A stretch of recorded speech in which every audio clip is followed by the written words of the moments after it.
now discuss what to expect from the holiday season. At first, it felt great. Then not so much. Dr. Daniel Altman's with us, chief economist at Instawork, joining us. Thank you so much for being with us. There was a time where people started to feel a little better this summer in October, and the retailers were ordering a lot, and now there's some concern that they have over-ordered and they have a glut of supply. What's the outlook here?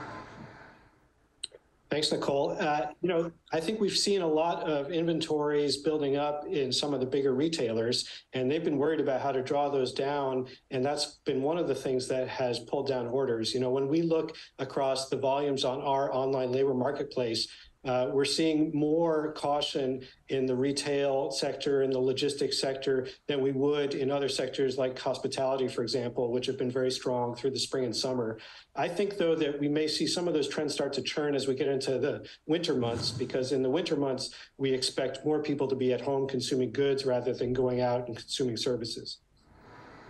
Yeah, so there are some risks here. How bad are the risks? I mean, is there any way to quantify how bad it can get? Because people have jobs at this moment, but there is a concern about recession and layoffs.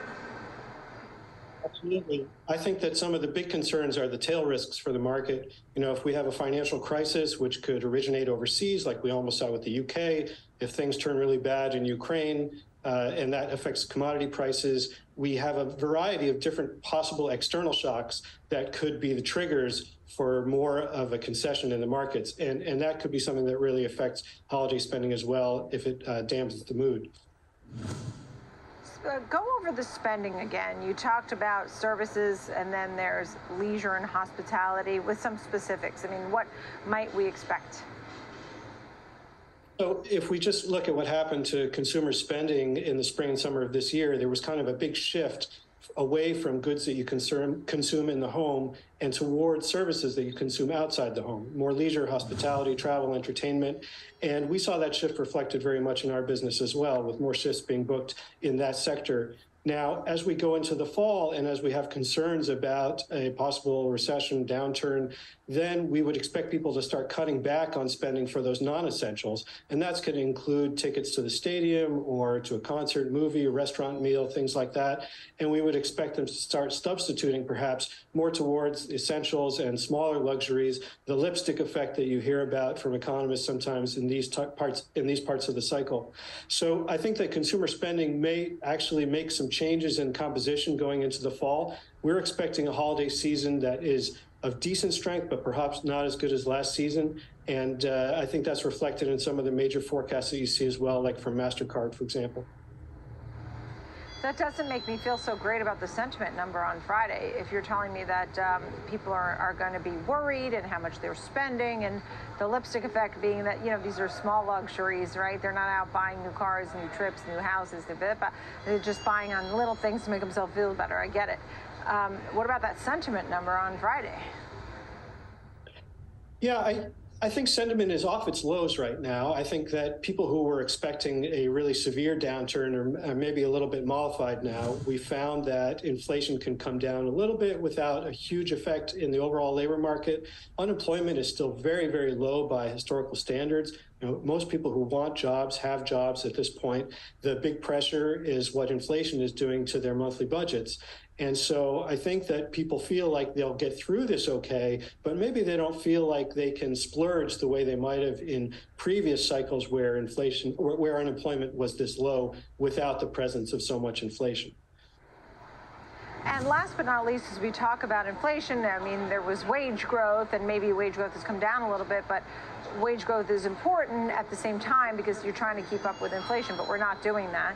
And labor is hard to find, skilled labor in the right jobs. How does your company, or what's your bigger thought on the labor market?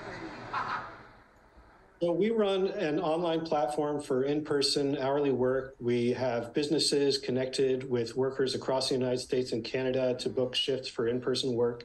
And what we've noticed is a huge increase in interest. You know, it took us about a year to add our second million workers to our network, and then took us only about 6 months to add our third million. And now we're getting closer to 4 million workers on our platform. And I think that people are looking for a lot of alternatives in the labor market, partly to protect themselves. You know, in case one part of the labor market weakens, they have other things that they can look at. Flexible work is the biggest and fastest growing segment, I should say, in the labor market right now.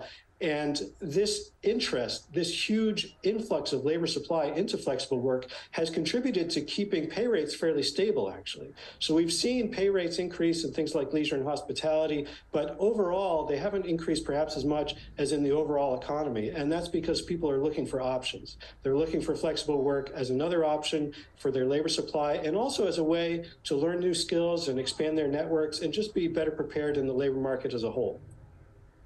Yeah, I'd like for you to repeat those numbers because I think they were really important. You said you've seen of late increased interest in in-person work. That's huge.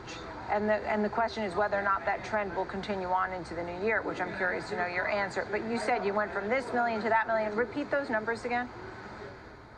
Yeah, so March 2021 to March 2022, that was when we added our second million workers to our network. So we went from 1 million to 2 million. And then by the summer of this year, we were at 3 million, and now we're getting close to 4 million. So that's just a huge increase in interest and an influx in labor supply. I think part of it is people who maybe had left the labor force coming back and dipping their toe in at the margins of the labor force, where maybe they're not ready for a full-time position yet, but they're interested in perhaps doing a little bit of work. But also it's a lot of people who have full-time positions who want to earn a little bit of extra money to help deal with inflation and get ready to buy those gifts for the holiday season. It's great to chat with you. I think your insight's really important. Dr. Daniel Altman, thank you, Chief Economist at Instawork. Thanks.